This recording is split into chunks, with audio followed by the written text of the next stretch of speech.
Hello everyone, this is Dmitry from Galileosky. In this video, I would like to tell you about one of the new tools available in Galileosky 10 trackers, starting with the firmware 2.2. The CAN scanner for Galileosky 10 trackers got a tool for parsing J1939DA protocol.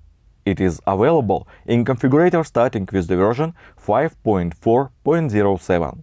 J1939DA or J1939 Digital Annex is a document that includes most of the annexes to the original J1939 protocol available today. The integration is based on the year 2023 version of the document. At the time of recording this video, trackers firmware can parse about 30,000 standard parameters if they are transmitted in the bus according to the protocol. The new feature will make it easier to work with the CAN data of trucks, agricultural vehicles, construction and other special equipment. But that's not all.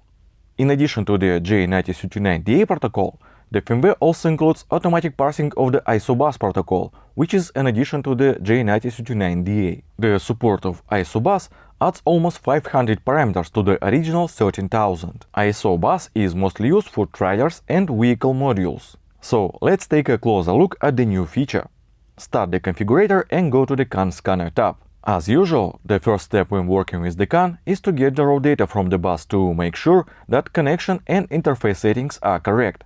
I already have everything set up and the raw data is coming to the scanner. In both CAN interface settings, we now have a new J1939DA mode. The tracker can parse data on the extended protocol from both interfaces, one by one or both at the same time. Let's select J1939DA mode for CAN 0 interface and apply the settings. Aside from the new mode, we now have a new J1939DA protocol tab.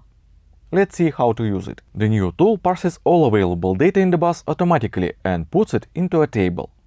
Parameter names are displayed in the name field and follow the standard itself. The first column shows the SPN or suspect parameter number. SPN is the number of the specific parameter in the CAN bus message according to the J1939 protocol. Each SPN has a specific name, data length in bytes, data type, and the value. The table also shows the sensor's address, the value of received parameter, the number of received messages, the sending frequency, and the interface from which the message was received. Let's try to read some data. I click the Start Receiving button. The tracker starts parsing the data immediately and parameters fill the table. As I've told you, the table shows us the parameter name according to the J1939DA standard and the received value. Please note that this tool applies the standard math right away, so we don't need any additional formulas. In the parameter name field, there is also a tooltip that gives us a description of the parameter taken from the protocol. For example, the description for engine intercooler temperature is brief. It is clear even from the name what this parameter carries. But not all parameters are so simple.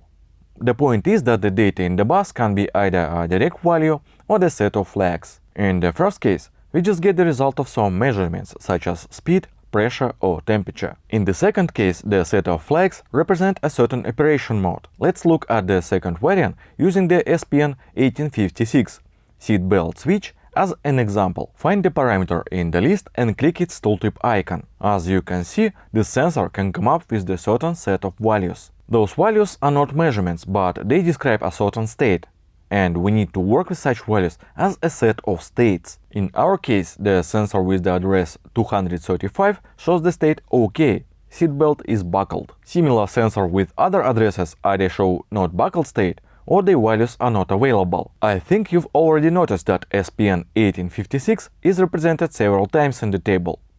No, this is not a bug and not an error. Please note that the parameters have different addresses. In other words, the same parameter is sent to the bus by more than one sensor. This is a completely normal situation. In this case, for example, those sensors monitor different seatbelt states. The parameters transmitted in the bus according to the ISOBUS protocol are available in the same table and marked with the special icon. Just like with J1939DA, tooltips are also available for ISOBUS parameters. As you can see, there are a lot of parameters in the table, and it can be difficult to find a specific one. To make it easier, you can use a search bar at the top of the window. The search goes by the parameter name. Let's type in seatbelt. And here is our SPN 1856 in the search results. There is also a special ISOBUS mask available for searching.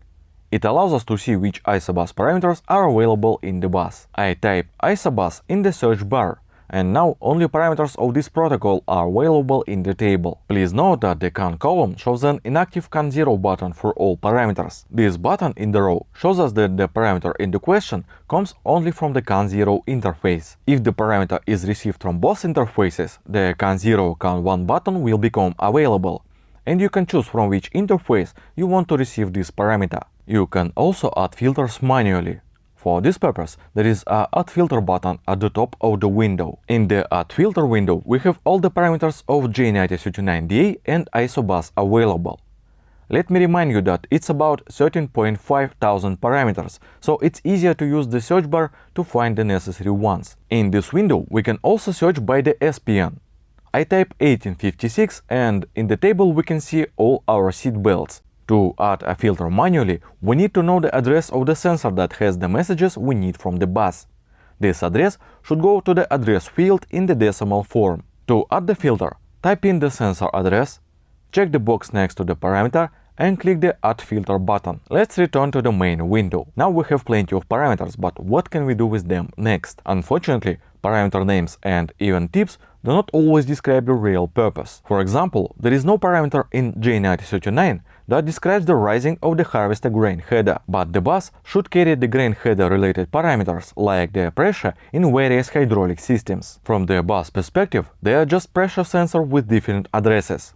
But you can easily find the right one by simply changing the header position and monitoring values from these sensors. This way, you can easily find out what different sensors have in them and link values to real actions of the vehicle. If you want to see the parameters in the software, you need to check the boxes in the Enable Parameter Transition column and click the Apply button. Please remember that SPM parameters are not displayed on the Protocol tab, so you don't need to add them here.